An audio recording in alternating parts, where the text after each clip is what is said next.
Well, thank you everyone for joining us today. We are excited to have Todd Peterson here with us, who is with the Minnesota DNR.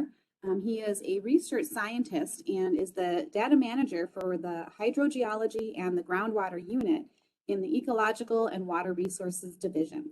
Todd has a Bachelor's of Science degree in geology from the University of Minnesota and a master's in geophysics from Cornell University, and has over 30 years of experience in hydrogeology and geophysics.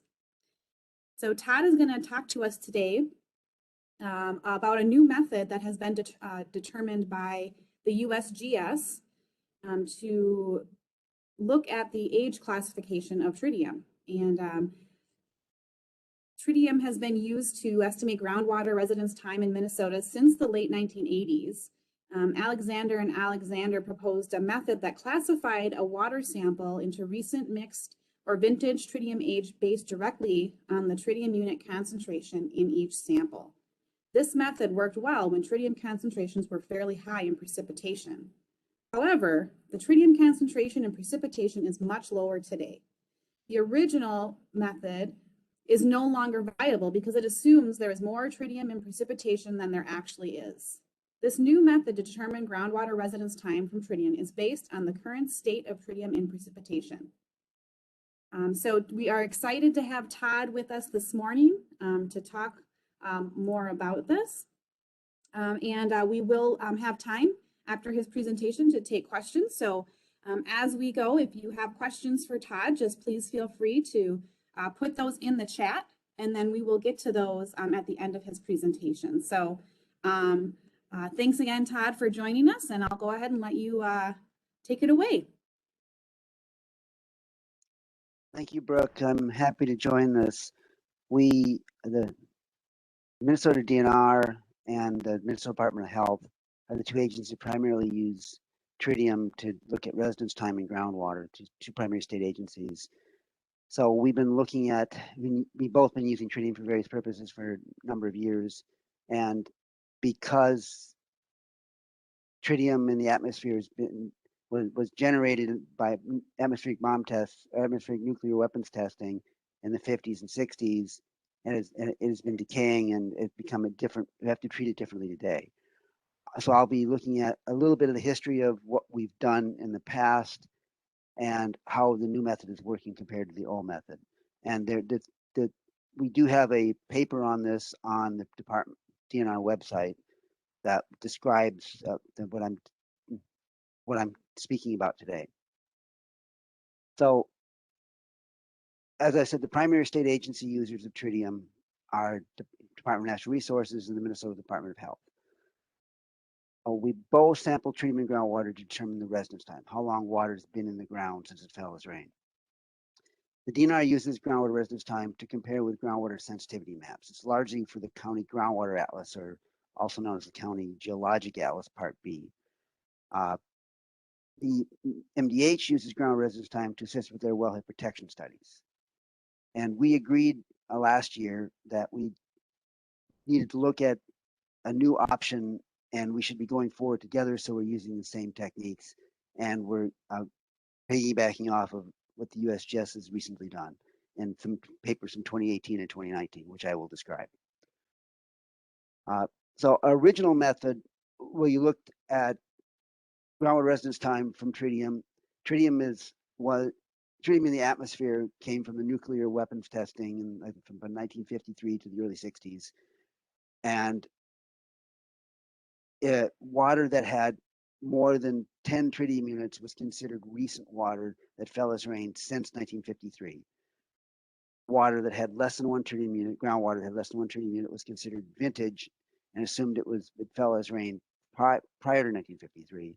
And if 1 to 10 tritium units were found in the water, it was considered mixed water, that has had a mixture of water that infiltrated since 1953 and older groundwater. And this was a method set up by Alexander and Alexander when there was a lot more tritium in the atmosphere, because we were closer to the atmospheric bomb tests. Tritium has a half-life of 12.32 years. So every 12 years, you've got half of the amount of the tritium you had before. And we're now, many half-lives, 4 or 5 half-lives away from the 60s. And that's why we had to change what we're doing. This is an example of what County Groundwater Atlas at DNR uses tritium for. We look at various aquifers that the stippled aquifers are sands. The gray color and brown color are till or non-aquifer material. And we sample water wells, look at the tritium value, and try to come up with an estimate of groundwater residence time from tritium and compare it with what we see in the groundwater. So we'd look at shallow groundwater has more tritium. Deeper groundwater usually has less tritium. In this case, we have a strange, but this shows that we probably have a well problem or something we don't understand. But we believe this should be vintage in the old terminology, and this would be a mixed groundwater. So this is how we use our tritium data to compare with geology and hydrogeology. Our old tritium classification, prior to 2012, we were using the standard nomenclature of if the water sample had more than 10 tritium units, we called it recent. That is, infiltrated after 1953. If it had less than 1 tritium unit, we called it vintage, infiltrated before 1953, and in between 1 to 10 tritium units, it was mixed water. In 2013, we recognized the tritium signal was fading, so we changed our category, our minimum recent to greater than 8 tritium units. And that helped for a while. Now we've changed it to a new method that the current method is probably looking at the recent, or now we've got a new term for it, modern, I'll explain in a moment, that is looking at 2.5 to 3 tritium units. There's a lot less tritium in the atmosphere. So that's why we're changing our method. So there was a new USGS method. There were a couple of papers that came out in 2018 and 2019. One describing tritium deposition over time in the conterminous US, and a follow-on paper in 2019 that described a method of how to use that information to still use tritium as a residence time indicator. So we can maybe keep using this tool until about 2030.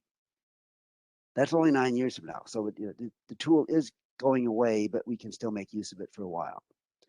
And the residence time now is based on the location of a sample, one of 6 quadrangles. I'll show you that in the next map, and the specific date of the sample. So we look at every sample, whatever date it was, and we analyze that for that particular date.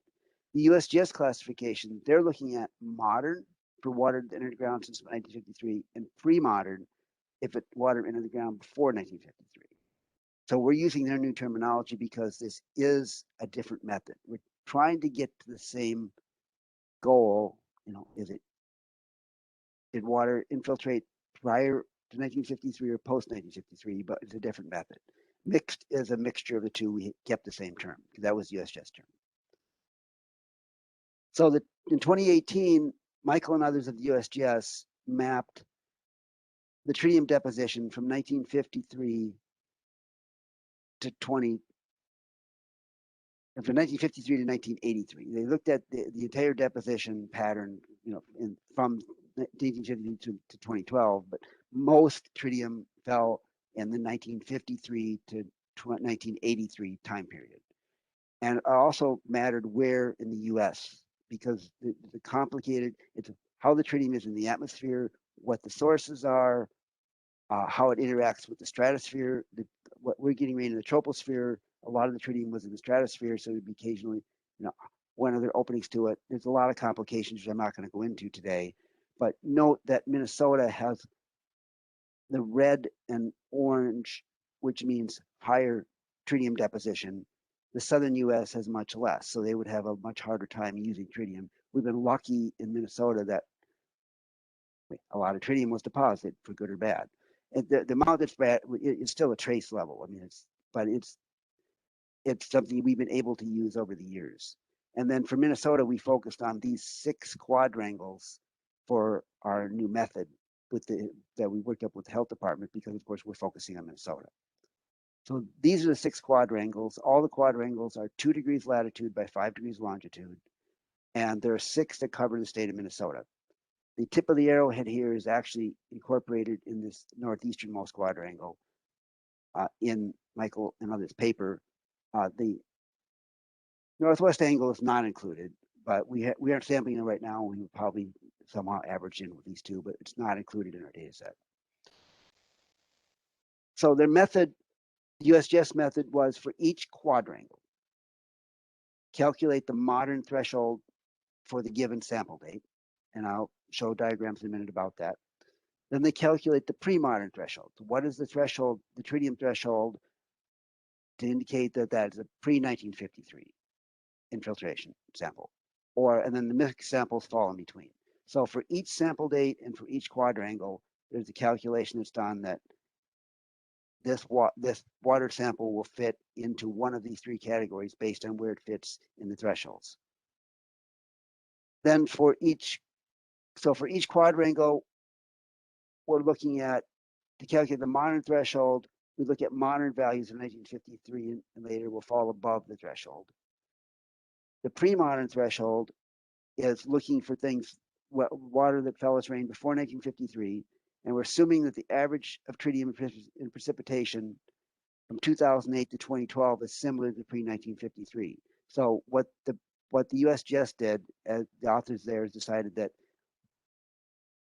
data collected from water in rainfall from 2008 to 2012 is probably similar to the tritium values would have been found pre-1953. So, in making that assumption, then you can do an analysis, decay the value of tritium using the half-life of 12.32 years, and compare it to whether or not you still see the pre-modern data. And anything that falls below that threshold will be considered pre-1953. And I'll show a graph in a minute. And then the mixed values are those that fall between modern and pre-modern. So here's an example from a quadrangle, which is 41 to 43 degrees latitude, 90 to 95 degrees longitude.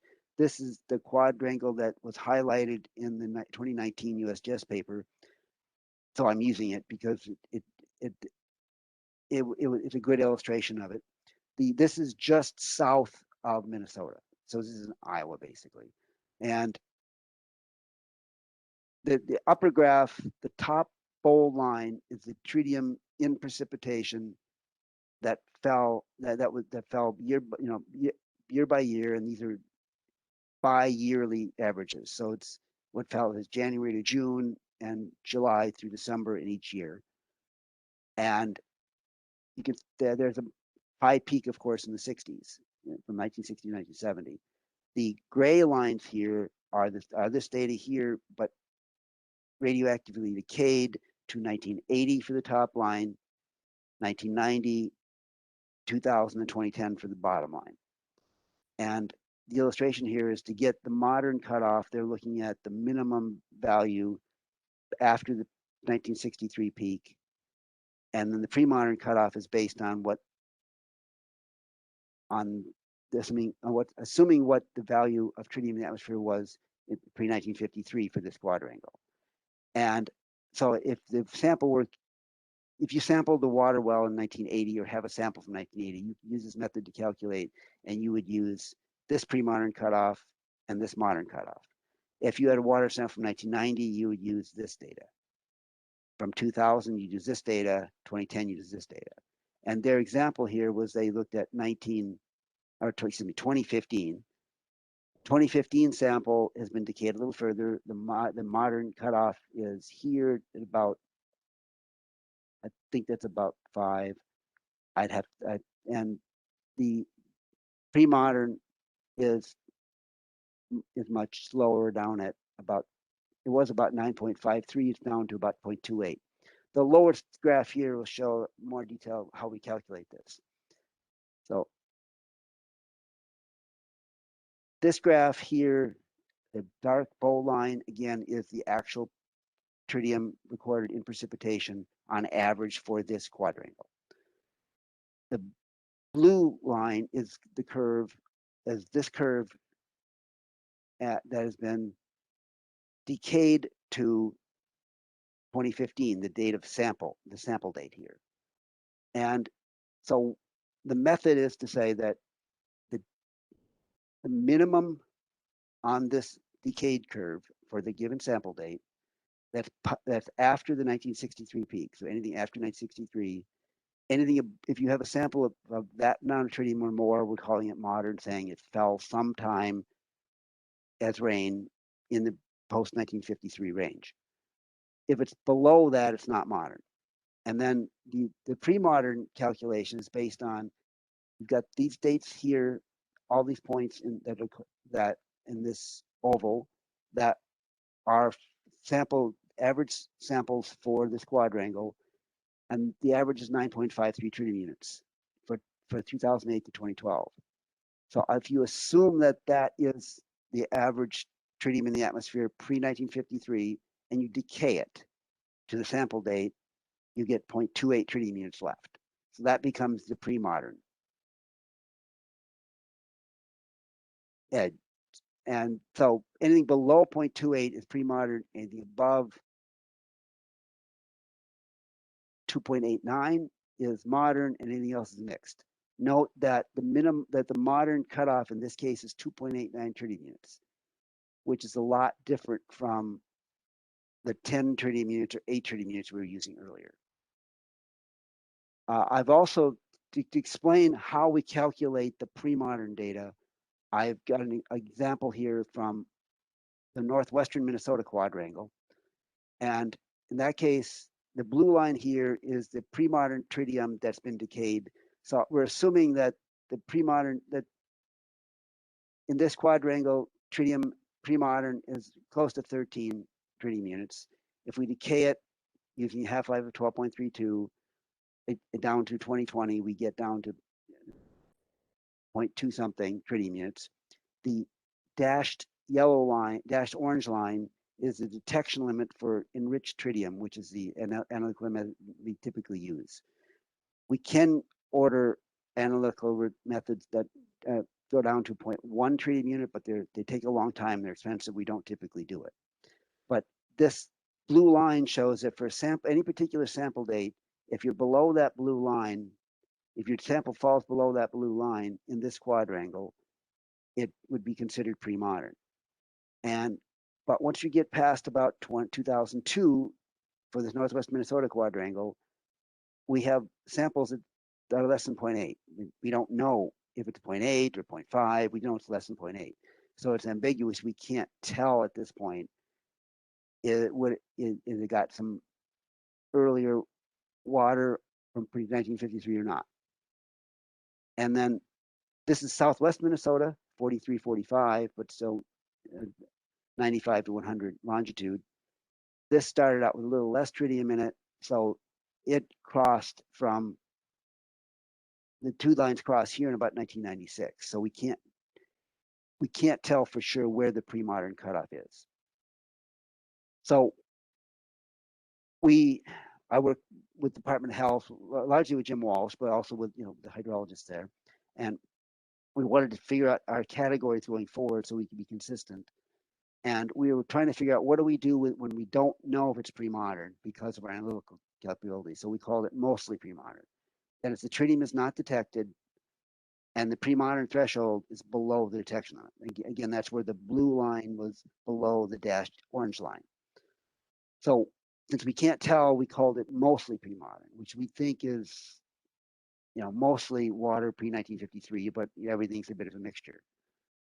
And then the modern water was, as I described, above the value, the minimum value that was found for the particular quadrangle, which is usually the 1988 to 1989 date, somewhere in that range, and mixed is in between. And then we have one other classification that we use, Cold War era.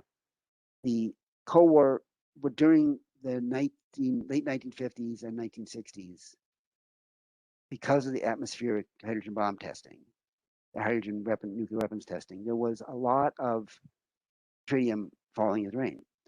and in the rain. So if we find a sample today that has more than 15 tritium units, the only way that could happen is if it fell as rain in that time period, 1958, 59, 61, 70. So we know we call that a Cold War era sample. That's a valid sample if you're talking about it today. If you talk about it historically, it's not valid because that implies that it has in this case, like 55, 60-year residence time. But it's something we can tell occasionally from some samples. We also have been gathering tritium and precipitation at 2 sites since 2012. Our goal was to do a monthly composite of rainfall at 2 weather stations.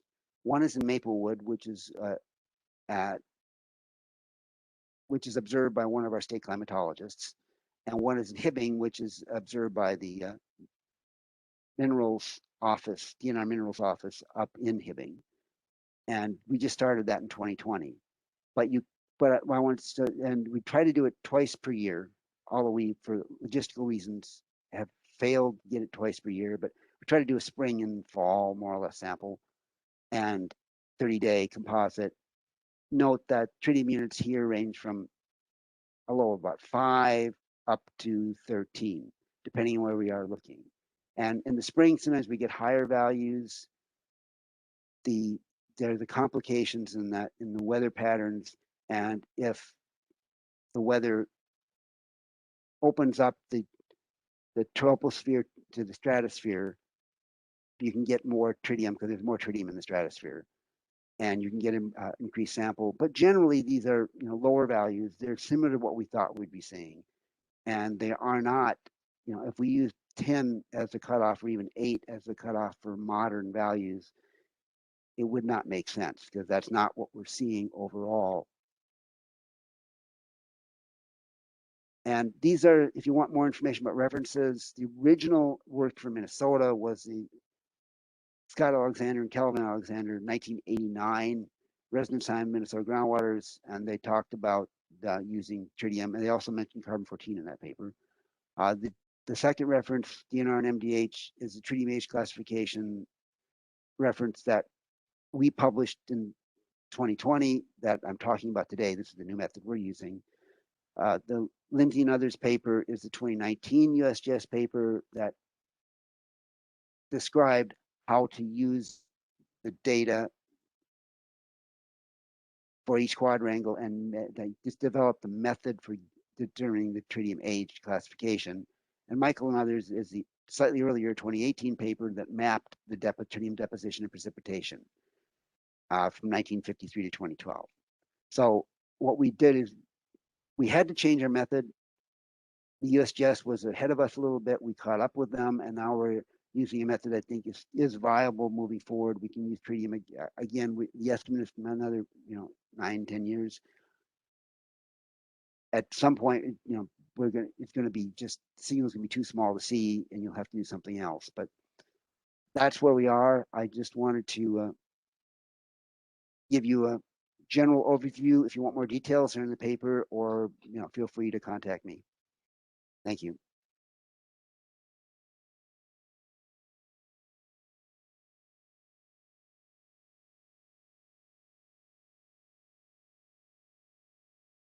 All right, do we have any questions? I don't see any in the chat yet, but now would be a great time to either go ahead and unmute yourself and ask any questions that you might have for Todd, or you can put them in the chat and I can ask them for you.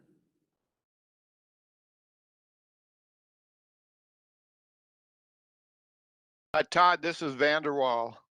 I got a question about it. I want to repeat back to you what I think I heard. You determine what used to be called the vintage, the pre-modern. That's it. The pre-modern level, say 0.28. Then do you simply go 1 log cycle up 2.8 to get then the dividing line between mixed and modern? No. we determine the modern tritium, what was assumed to be the tritium in the atmosphere in 1953 based on the values that were recorded in 2008, 2012, because that's what the USGS did. And we decay it to the sample date, whatever that is. And that value is the pre-modern value. But since that's currently below our detection limit of 0.8, which is what we get from the laboratory. These DNR, we've chosen for County Atlas to say, if it's less than 0.8, we're going to conflate the two data sets and just say anything less than, with a tritium value of less than 0.8 tritium units, we're going to consider mostly pre-modern, because we have to call it something to make sense, because we don't have the analytical ability to look deeper than that. Okay. So that one chart you showed, it was just fortuitous or just coincidental that it was 0.28 and 2.8 between the two. Well, the 2.8 was the break point between modern, above 2.8 was modern, and the 0.28 was the break point for the pre-modern. So the two are calculated differently. Yeah, it was just coincidental that they're. Okay. All right. Thanks.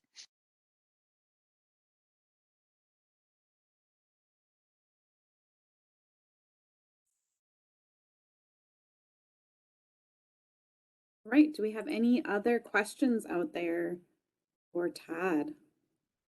Yes, this is Chuck Kruger at the PCA. I just had a question. So when we've got maybe another decade of tritium, but after that, like, what are our next best options? We're trying to figure that out. We don't know right now. Part of our work, County Geologic Atlas, my colleague John Berry is working with people from university who are looking at neonicotinoids and their degradates and seeing as we sample water wells for County Geologic Atlas, we do about 90 samples per county. We do a smaller subset, I think it's about 5 or 6, I'm not sure exactly, where we sample for neonicotinoids, and they're looking at that. So the question is, then that's an example of pesticide. They know when it started to be applied and what its application history is. So they might be able to use that sort of thing. So we're looking at other methods. Tritium is a great method because it's ubiquitous. It's every place. It's in the rainfall. None of these other methods are. You can look at nitrates, but nitrates aren't conservative. You can look at chloride, but it's really hard to look at that except as a tracer, is it present or absent. It's a work in progress. Okay, is cesium a viable alternative? Because that's when I was in grad school, that was a common dating method, just because you could pick up these were sedimentary studies, but you could pick it up with base. It was used as a data point for like 1953 because of the atmospheric bomb testing. Is that present in groundwater levels that could be measured? I don't know. It's not something that I've read about or been using, but that'd be interesting. So it's a particular isotope of cesium that was common because of the atmospheric testing. Is that what you're saying? Yeah, it's cesium-137. Okay. We have not been testing for it. It's not something we've been doing, but I'd be interested in knowing more about it. But I don't know how much there is or how common that would be dissolved in groundwater. Okay, thank you. Good morning, John Seberg here. Say, Todd, I got a question. Now, this new method, have the residence times in any of the county atlases reflect calculation by this new method? Yeah, well, we're not, all the atlases going forward are using the new method. Okay, do any of the ones that have been published up till now have this method, or have residence times that use this method? Yeah, some of the more recent, the stuff we're publishing this year has it. So it may have been, I think it may have been. I'd have to look exactly where it was. Because we are now calculating everything with this method, because the other method just isn't viable. We can't, but anything No, Read this is a good 2017, so we're presentation. definitely not. This is cool. But we're not Okay, thanks. recalculating other stuff, but we could calculate, we can calculate this for anything and use it for any data. And LAP, who's with Minute at Health, wrote a Python script so we can, send in our information from our sampling, and it'll ping health department now. It'll ping the location, pick up the quadrangle, pick up the date, look at they've got monthly values of tritium and precip that were provided by the USGS paper, and we do all the calculations. So we could do it for anything if we want to.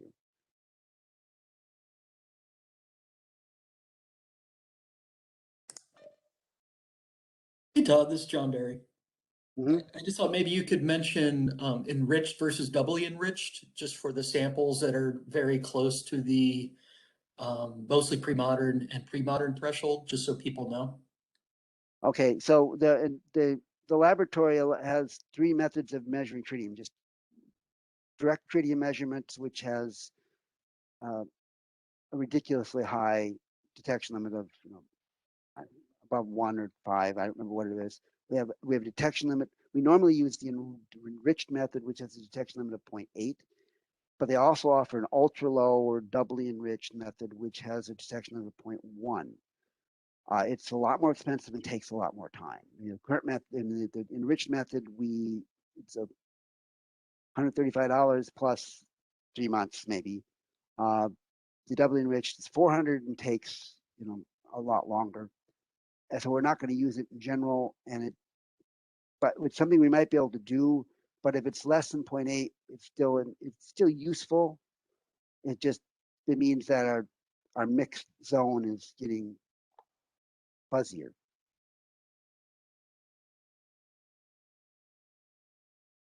Did that answer your question? Did I? Yeah, it was just more of a comment so people know that, technically we can get less than 0.8. It just costs dearly and takes a little more time. Right. Thank you.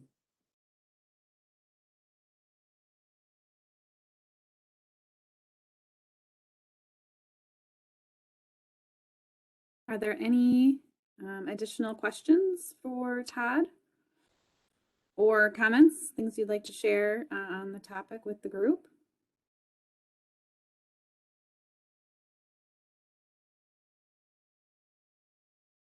All right, well, hearing none, I think we will go ahead and conclude today's talk. Thank you again, Todd, for taking time out of your schedule and sharing your work with all of us. We greatly appreciate it, and it's been very interesting to learn more about your work and what you guys have going on. So thank you. You're welcome. And again, if you have questions, feel free to contact me. Any more questions?